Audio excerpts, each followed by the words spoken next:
My name is Hannah, and the night I drove 4 hours to my parents' house for that family dinner, I already knew exactly how the evening would unfold. Some roles inside a family never change. My father opened the door before I even knocked. His eyes scanned the driveway behind me as if he expected someone more important to appear. Then he looked back at me. "Jason's girlfriend is coming tonight," he said flatly. "Don't make things uncomfortable." There was no hello, no how was the drive, just instructions. My coat was still on my shoulders. My overnight bag was still in my hand. I hadn't even stepped inside yet, and somehow I was already being assigned my place. I nodded like I always do. "Okay." That word has followed me through most of my life. It's the word you say when pushing back would only make the room colder. I stepped inside and hung my coat by the door. The apron was already draped over the back of the kitchen chair. It always is. I work in pediatric rehabilitation. My job is helping children recover after serious injuries, accidents, surgeries, trauma that leaves small bodies confused about how to move again. Sometimes the goal is teaching a child how to hold a spoon. Sometimes it's helping them relearn how to take a single step. It's slow work, exhausting work, work that requires patience you don't know you have until a child looks at you with fear in their eyes and you realize you are the one person standing between them and giving up. It is also the most meaningful thing I have ever done. My father has never understood it. Once, during a dinner very much like this one, someone asked what I did for a living. My father smiled politely and said, "Hannah does a kind of volunteer thing with kids." Everyone nodded. The conversation moved on. I didn't correct him. You get tired of explaining your life to someone who has already decided it doesn't count. My brother Jason has always been the center of this family. Not because he demanded attention, because everyone built the room around him. Jason studied business because my father respected business. Jason joined a large company because my father respected that company. Jason bought a house 2 streets away because my father liked having him nearby. My father talks about Jason the way some people talk about successful investments, with pride, with numbers, with the quiet satisfaction of someone watching a chart go up. I chose a different path, and somewhere along the way, my father stopped really seeing me. Not suddenly, gradually. The way someone stops noticing a painting that has always hung on the wall. The kitchen smelled like roasted chicken and garlic when I tied the apron around my waist. I started setting the table. Plates, glasses, napkins, silverware. My father walked into the kitchen a few minutes later and glanced at what I was doing. "Use the good plates tonight," he said. I paused. The good plates were white with a gold rim. They only came out for special guests. I had eaten dinner at this table hundreds of times. We had never used them for me. "Why the good ones?" I asked quietly. "Jason's guest is important," he replied. "I want everything to look right." I nodded again. "Okay." While setting the table, I noticed the place cards. My mother likes writing them when people come over. Jason's card read, "Jason plus guest." Everyone else had their names written neatly. Except me. My seat was there, but there was no card. For some reason, that small detail stayed with me longer than it should have. Not anger. Something heavier. Something tired. Guests began arriving around 6.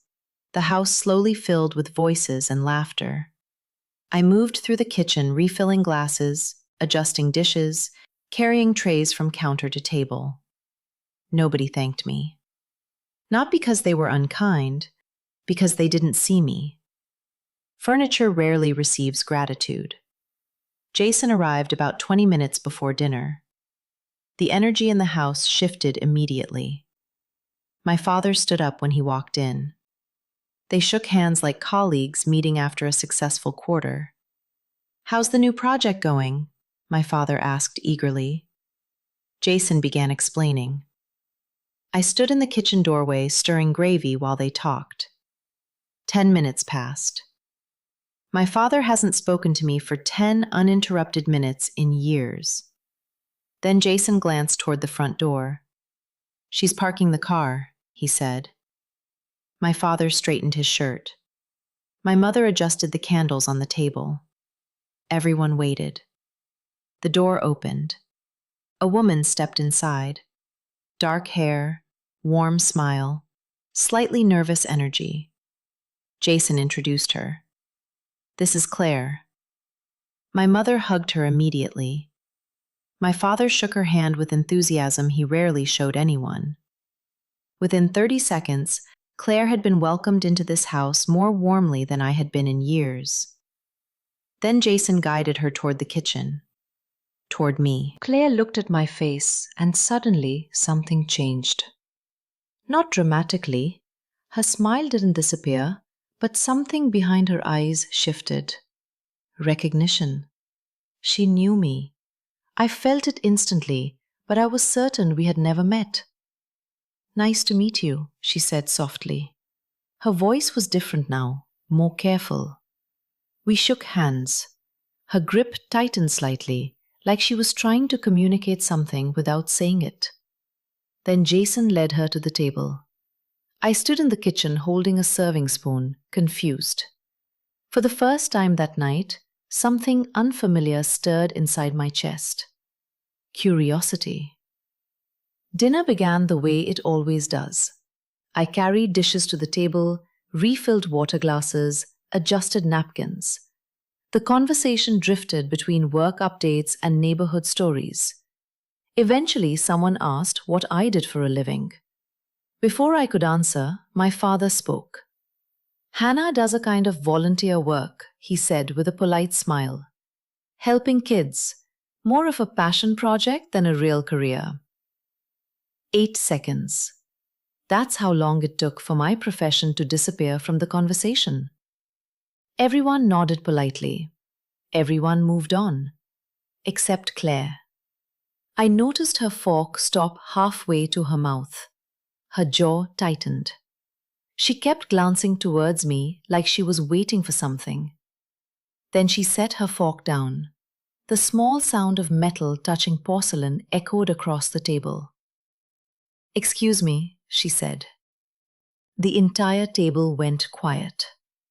Claire looked directly at my father. "Do you know what Hannah actually does?" My father blinked. "Well, like I said." "No," Claire said gently but firmly. "Do you know what she actually does?" The silence deepened. Claire inhaled slowly. "I know," she said. "My little sister was in a car accident 2 years ago," Claire began. "She was 7. Her voice trembled. She couldn't walk afterward. The doctors weren't sure she ever would." Everyone at the table froze. "Hannah was her therapist," Claire continued. "She worked with Lily every single day for months." Claire wiped her eye quickly but kept going.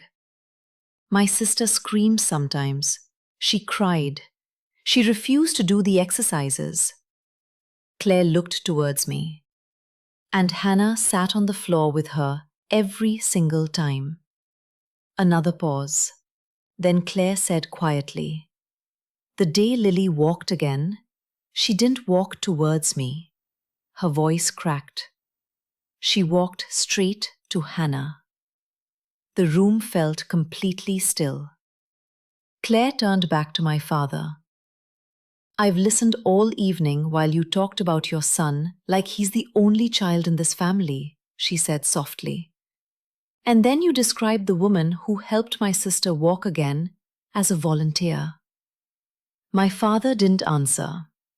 For the first time in my life, he looked uncertain. Dinner continued somehow. People began speaking again, slowly, awkwardly. But something had shifted. People looked at me differently now, not like furniture. When the meal ended, I automatically began standing to clear the table. Halfway through lifting a plate, I stopped. I untied the apron, folded it carefully, placed it beside my plate, then sat back down.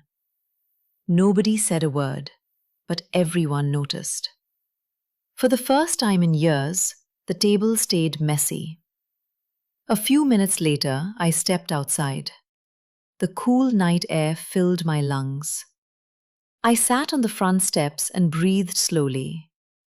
Claire joined me soon after and sat beside me quietly.